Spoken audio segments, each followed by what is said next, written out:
Good morning mga buti. Merry Christmas sa inyo lahat.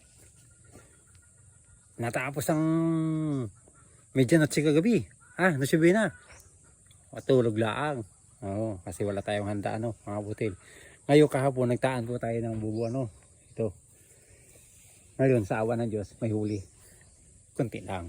Mga butil. Charan! Mga butil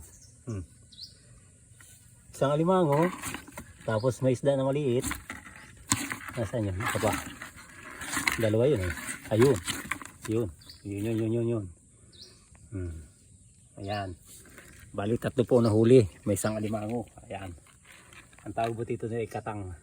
Ayan. Okay na kabutil. Kahit paano may huli. Ulam na. Kahit konti at least nakalasa. Mga kabutil. Ngayon alagyan ulit natin ng pine. Siguro sa susunod na araw lagyan natin ng para maakit sila ay hawin natin yung nyug.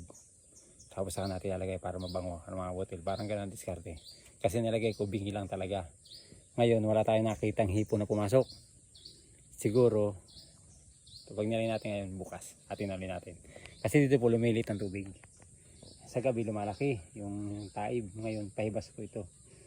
Kaya mas maganda lagyan ng pain ngayon para pag lumaki ang tubig may posible may pumasok. Kaya mga makutil mahaba po yan kung sakasali kung siswertihin madami-dami. Muli Merry Christmas sa inyo lahat.